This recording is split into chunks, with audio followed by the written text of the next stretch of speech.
এইভাবে বড় সাইজের চিকেন বান বানিয়ে নিলে যেমন সময়ের অপচয় হয় না, আবার একসাথে অনেকজনও খেতে পারে। তো ভিউয়ার্স, আজকে কিন্তু রেসিপিটি খুবই ইন্টারেস্টিং হতে চলেছে, কারণ একটা বড় সাইজের চিকেন বান তৈরি করে দেখাবো আপনাদের। তার জন্য এখানে লাগছে 2 কাপ ময়দা, তার জন্য দিয়েছি আমি 2 টেবিল চামচ গুঁড়ো দুধ, এটা স্বাদের জন্য দিয়েছি 2 টেবিল চামচ চিনি, আর দিয়েছি 1 টেবিল চামচ ইস্ট, আর দিয়েছি সামান্য পরিমাণে লবণ। আর এই গুলাটা তৈরি করে নিতে হবে কুসুম গরম পানিতে। আর এই গুলাটা কিন্তু অল্প অল্প পানি দিয়ে গুলতে হবে, যেন বেশি নরমও না হয়ে যায় আবার বেশি শক্ত না হয়ে যায়। তো এই পর্যায়ে আমি এইটা যে পাত্রে সেট করব সেটার নিচে একটু তেল ব্রাশ করে দিয়েছি, আর উপরেও একটু তেল ব্রাশ করে ঢেকে রেখে দিব আধ ঘন্টা। তো এ পর্যায়ে আমি ফ্রাই প্যানে হালকা পরিমাণ তেল দিয়ে 3-4টা রসুনের কোয়া ভেজে নেব, আর এতে দিয়ে দিব কিপ করে কেটে রাখা মুরগির মাংস, এখানে পরিমাণ অনুযায়ী দিতে হবে। তো এর সাথে আমি দিয়ে দিয়েছি ক্যাপসিকাম কুচি, তারপর দিয়েছি পেঁয়াজ কুচি, আর দিয়েছি গাজর কুচি। আর সবজিগুলো আপনারা আপনাদের পছন্দ মতো অ্যাড করতে পারেন, চাইলে শুধু চিকেন দিয়েও বানিয়ে নিতে পারেন। তো এই পর্যায়ে আমি দিয়ে দিয়েছি 2 টেবিল চামচ টমেটো সস, 1 টেবিল চামচ সয়া সস, আর 1 টেবিল চামচ ওয়েস্টার সস, আর দিয়েছি চিলি সস। তো এগুলো ভালো করে নাড়াচাড়া করে দিয়ে দিব এখানে 1 টেবিল চামচ কালো গোলমরিচের গুঁড়ো, আর এখানে 2টা কাঁচামরিচ ছোট করে কেটে দিয়েছি। আর ঝালটাকে ব্যালেন্স করার জন্য 1 টেবিল চামচ চিনি দিয়ে এটাকে নামিয়ে নিব। তো অন্যদিকে ডোটা ফুলে ডাবল হয়ে গিয়েছে, আর এই ডোটা আমি ভালো করে মতে নেব।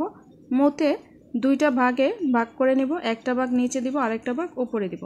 তো আমি একটা ডোকে রুটির মতো বেলে নেব, আর রুটির মতো বেলে এটাকে আমি যে পাত্রে কুক করব সেই পাত্রটা আগে থেকে তেল ব্রাশ করে নিয়েছি, এতে করে নিচে লেগে যাবে না। তো একটা রুটি আমি ভালো করে এখানে সেট করে দিব, আর কাঁটা চামচের সাহায্যে একটু ছিদ্র করে দিব যেন উপরের দিকে ফুলে না ওঠে। তো এই পর্যায়ে আগে থেকে চিকেনটা যে রান্না করেছিলাম সেটা দিয়ে দিব, এখানে ভালো করে ছড়িয়ে দিয়ে দিব। তারপর এর উপরে আরেকটা রুটি আমি বেলে রেখেছিলাম সেটা দিয়ে দিব।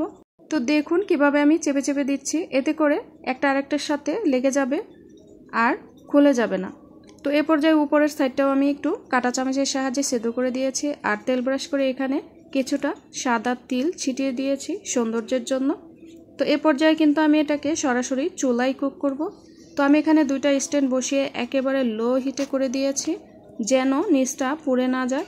তো আমি ঢাকনা দিয়ে ঢেকে শিল দিয়ে চেপে দিয়ে দিব, এতে করে বাতাস বের হবে না আর এটা ভালো করে কুক হবে।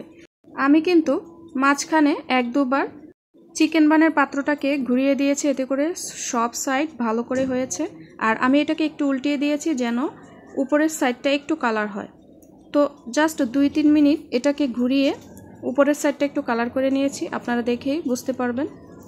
তো দেখুন চিকেন বানটা কিন্তু একদম রেডি।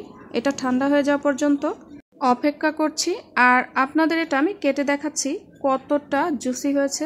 আর এর রুটিটাও কিন্তু অনেকটা ফ্লাফি হয়েছে, আর কি বলবো, খেতে তো মাশাআল্লাহ। আমি আশা করব আপনারা এই রেসিপিটি ফলো করে একবার হলেও ট্রাই করে দেখবেন, এটা কিন্তু অসম্ভব মজা।